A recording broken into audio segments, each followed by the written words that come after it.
ปิดภาพขึ้นมาก็อยู่ที่หน้าหนอง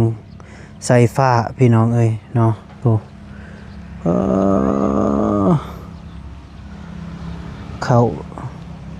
ขาน้องไซฟ้างามเด้อพี่น้องเด้อขึ้นมาหกแท้แถวนี้นะมีแต่หญ้าพี่น้องเอ้ยโอ้หกแล้วหกแล้วบ่นี่หำงัวเข้าบ่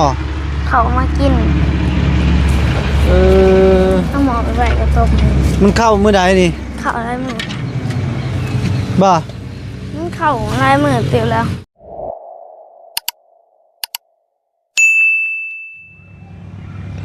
ป่าที่โตพี่น้องเนาะพอดีเบาแก้วเปิดคลิปเปิดภาพขึ้นมาก็อยู่ที่หน้าหนองไซฟ้าพี่น้องเอ้ยเนาะโอ้เขาน้องไซฟ้างามเด้อพี่น้องเด้อโอ้ก็สิแม่นเพิ่นคาหญ้าแล้วพี่น้องโอ้ป่าที่โตเขียวงามอีหลีพี่น้องเอ้ยเนาะเป็นขายหญ้าแล้วนี่เนาะพี่น้องเอ้ยเนาะโหให้นี่กะที่เท่า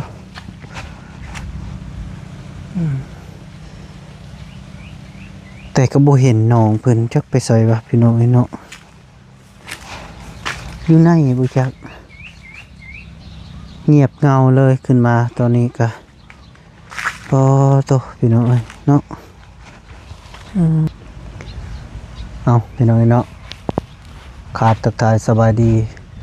ผมมีพี่น้อง FC เบิร์ดสุกูสุคนบอกว่าอยู่ในหรืออยู่ต่างประเทศก็ยินดีต้อนรับเข้าสู่ซองเบาแก้วชาแนลคือเก่าพี่น้องเนาะพอดีเบาแก้วขึ้นมาหาน้องไฟฟ้ามื้อนี้พี่น้องเนาะตอนเช้านี่ก็เบาแก้วลงไปหาน้องลักกี้พี่น้องเนาะเพราะว่าต้นแรงเบาแก้วก็ขึ้นมาหาน้องไซฟ้าพี่น้องเนาะพอดีเบาแก้วมาฮอดก็บ่เห็นคนเลยพี่น้องเนาะเบาแก้วมาฮอดเทือนฮอดซานน้องไซฟ้าก็บ่เห็นคนเลยจากเพิ่นอยู่ในหรือบ่ก็ยังบ่ฮู้พี่น้องเนาะเบาแก้วยังบ่ทันเข้าไปเบิ่งมีแต่สิพาพ่อแม่พี่น้องเข้าไปเบิ่งนำกันพี่น้องไปเห็ดบันไดกกกุ้งอีกพี่น้องผมจะขึ้นเอายังได้พี่น้องไปตัวเงียบเงาเสร็จพี่น้องตัวขึ้นมาหกแท้แถวนี้นะมีแต่หญ้าพี่น้องโอ้หกแล้วพี่น้องโอ้เก็บเงินครัวก็ได้หกคุณนะหกเบิดแล้วพี่น้องโอ้ยทางนี้เพิ่นเสียหญ้าแล้วได้นี่พี่น้องเพิ่นเสียสังพุ่นแล้วก็เสียเพิ่นเสียหญ้านี่ก็เสียแล้วโอ้ก็สิแม่นน้องบี้และพาเสียนี่พี่น้องเนาะพาเสียหญ้าน้องเป็นผู้ซื้อเสียเองเนาะ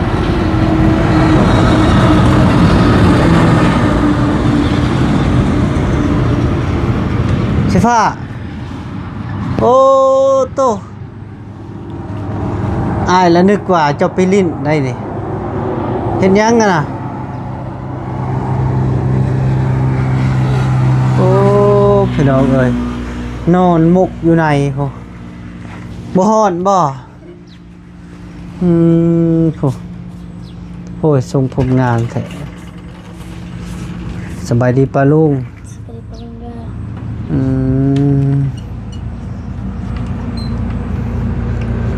ใช่ว่าอยู่นะไม่บีเมื่ออะไรตุ้ยแล้วเนาะวันนี้เนาะตัดผมแล้วตุ้ยมียังอยู่อ่ะ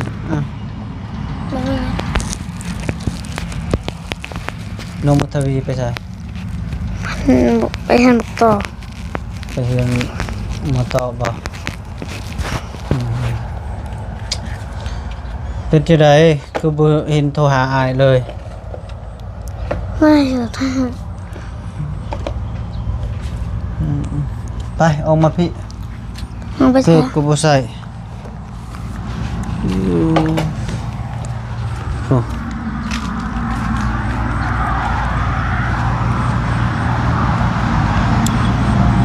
กินบ่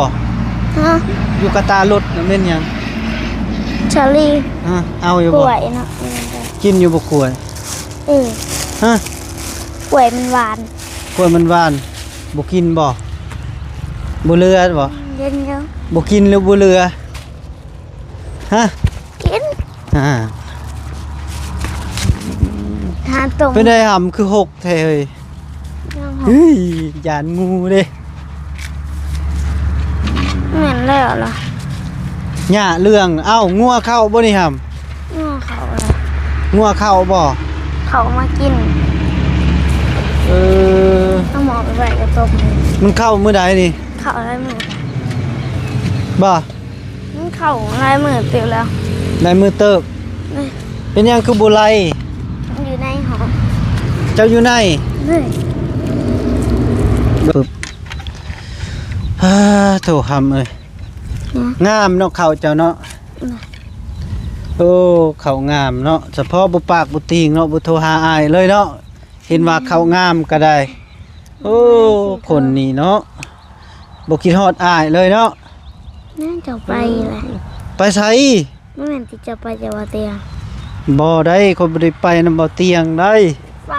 ให้ก็เบิ่งคลิป เบิ่งบอกคลิปไผ เบิ่งคลิปเบิ่งคลิปแอร์ปัสไซ อ๋อสบายดีเด้อพ่อแม่พี่น้องสบายดีงามๆมึงดูป่าลุงอืม ไอ้ปัสไซจับเจ้าบ่เงาบ่เตียงไป บ่ นี่ บัดคลิปอายได้บ่เห็นบ่ อืม อืมเป็นได้หำ ไม่เป็นไรนะ อายบ่ได้มาหาจักมือล่ะ ไม่นะแม่ บ่ได้นับมือบ่คิดฮอดค่อยเลยเนาะ คิดหันจะ เอ่อมีอ่าFC ว่าเจ้าลืมข่อยแล้ว นัง แม่นบ่ นัง แท้แล้ว ถ้าทำบ่ตาจะมาบ่กันลายมือหนึง มาหลายมือ เด้ยเราเจ้ามาตาเจ้ามาแตะพุ่นลายมือเต็ดเลยถ้าทำบ่ตาดอกบ่ตาบอกเฮา 3มื้อ ว่าฮอดทำมือ เอาไอ้ลงที่พุ่นมื้อวันพฤหัสพอดีวันศุกร์ฮอดบ้าน แล้วก็วันเสาร์ไอ้เฮ็ดเวียกวันอาทิตย์อาทิตย์มื้อนี้ก็มื้อวันหยังมื้อนี้4มื้อแล้วแหละ4มื้อแล้ว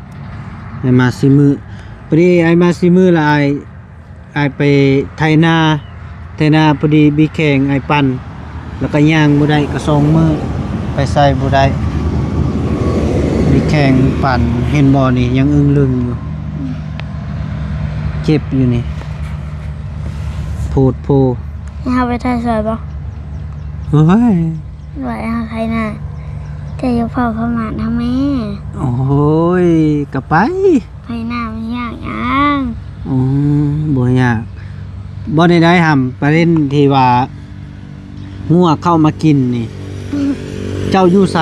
อยู่ในเฮือน อยู่ในเฮือน อยู่ผู้เดียว นี่ แล้วก็มันงัวบ่ได้ลามไปทางอื่นบ่ อืม มันกินแถวนี้ซื้อ นี่ ลุงจะบ่หายบ่ มาให้เขาเฮา อืมไผเห็นซะ เฮา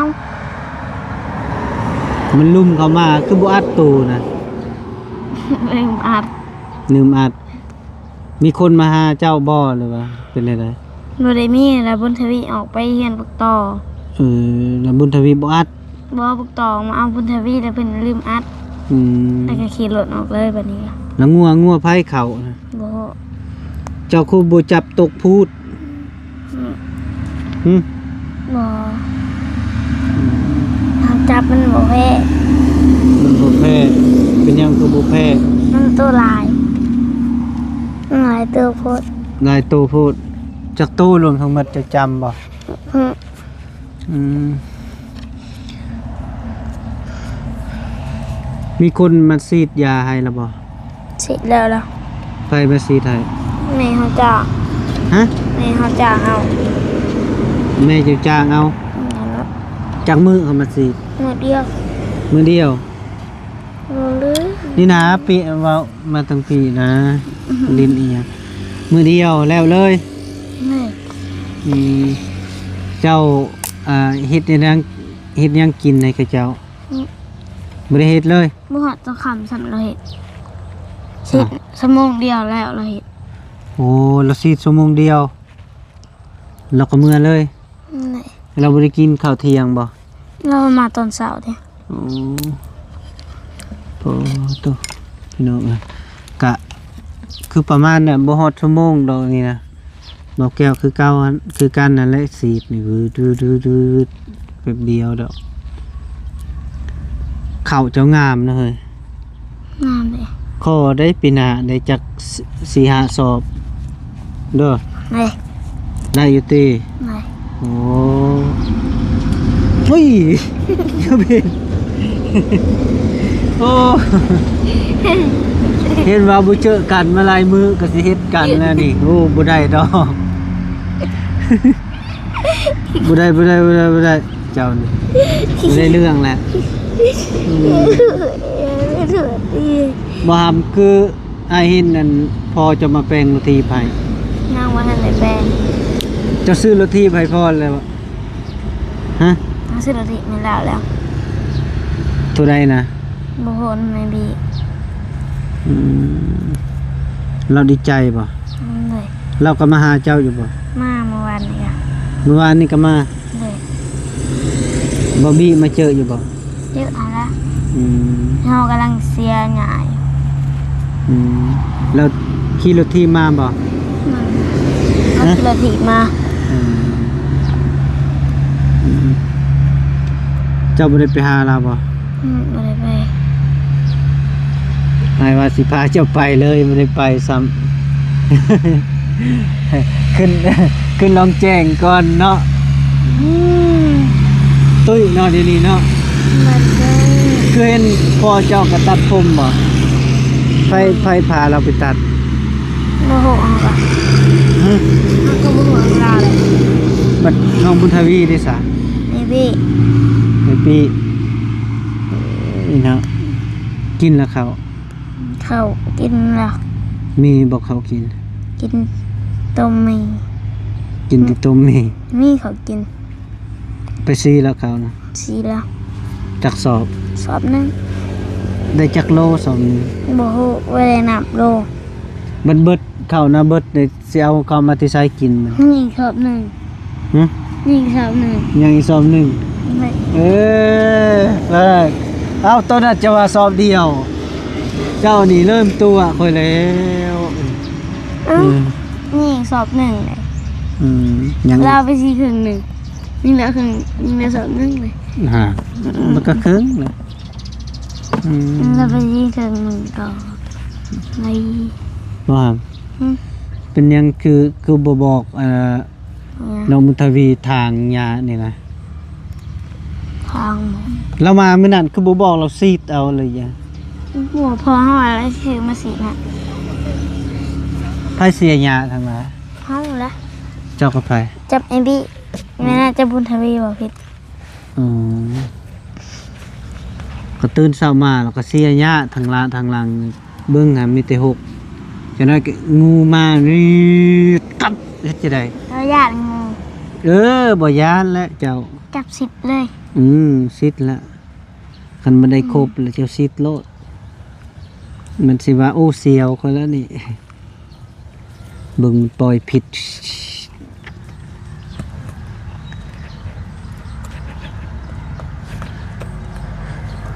คนไปอยู่พุ่นก็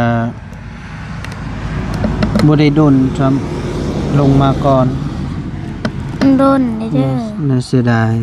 3 ทิศผม โอ้ยสิฮอด3 ทิศ 3 เรือน 3 เดือน โอ้ย โหด3 เดือนมา3 เดือ เรื่อน งผิดโอ้ เนาะ 4 ทิศเลย 4 ทิศบ่เว้าไปหมู่นะ4 ทิศ เอาสี่เลย เนาะ ดิเด็ดหนึ่งก็มีแต่7 มื้อเลย แม่งแข่งมาใช่บ่ มาเป็นลายเลย ใจ มันมาเป็นพุงมันอยู่จนคอ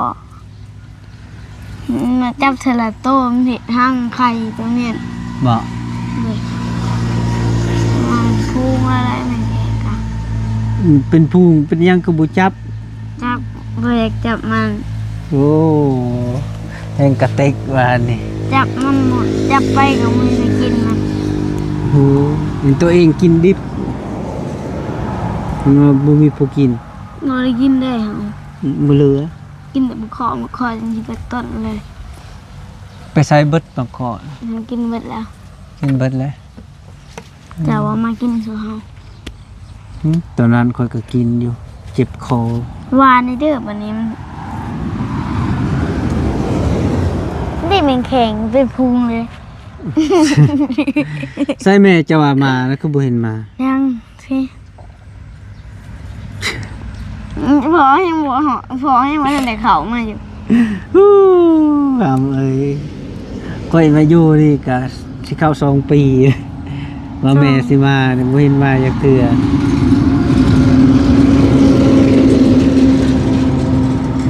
แต่เรามาตีปีนี้ ก็โทรถามแล้ว โทรถามตี กินได้ไหมแม่กล้วยนะครับ กล้วยเสียบไปรอลิง ลิงอยู่ไสว้าวมันตัวทีบไม่ได้ลิงเจ้าหั่นแหละ เอ้ยบ่เห็นเลยลิงเนาะ กินได้แม่แซ่บเด้แม่กล้วย จะกินก่อน อ้าวเจ้าคือบ่กินก่อน ถ้ายังบ่อยาก แซ่บได้หำเอ้ย แซ่บ อ้าว กินก่อนยังบ่อยาก เอาไว้นี่คนละมากนี่ กินก่อนยังบ่อยาก อืม ยังบ่อยากเอาก็กินไอ้อ้อย ยังบ่อยาก สิให้แมวได้กินนี่ ทั้งกินตัวเมย์ละ กิน อั ต น รง นี้ นี้ ทั้งกินแหนนทองละ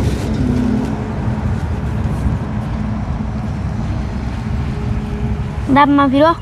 เอาพี่น้องเอ้ยเนาะขออนุญาตกินกล้วยสักก่อน นี่จื้อ ใช่ ไว้ กล้วย นี่จื้อไว้จื้อไว้จื้อไว้จื้อ กินต้มนี่ตอนไหน กินยามกินจะไปบี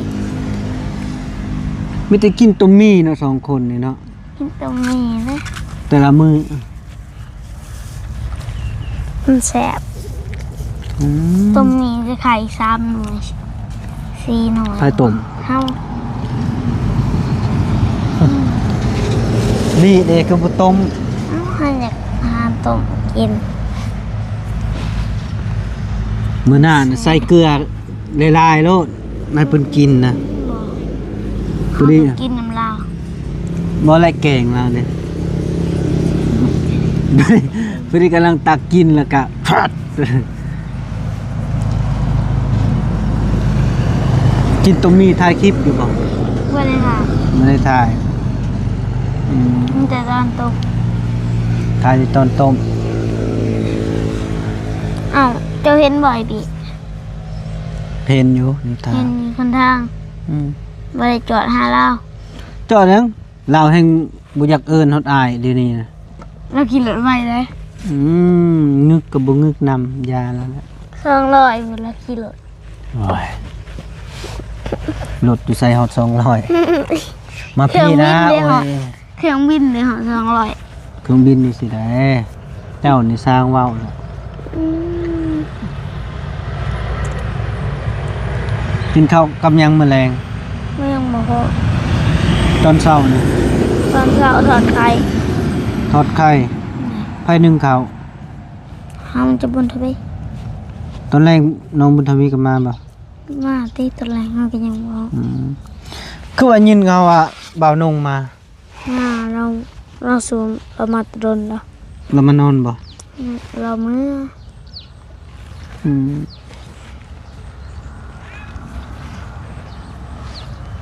เราเมื่อ เมื่อแล้ว บ่บางบ่ได้มา เราฆ่าก่อกำแพงเฮือนเรา ฮะ เราฆ่าก่อกำแพงเฮือน อ๋อ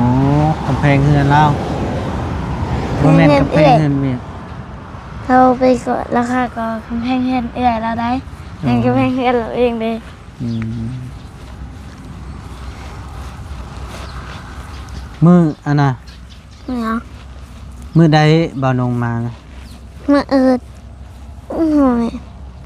เขาก็ยังบ่ทันได้โทรถามนะ มื้อตัวเรามาแล้วมื้อใด หลายมื้อแล้ว หลายมื้อบอกว่ามื้อใดเรามานะมื้ออื่นจักนี่ใดเบิ่งดิ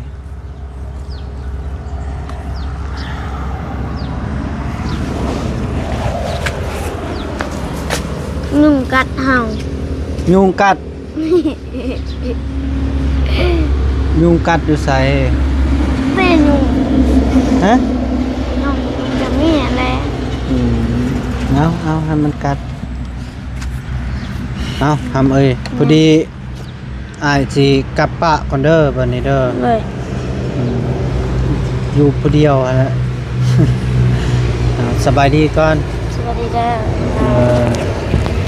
ทำไม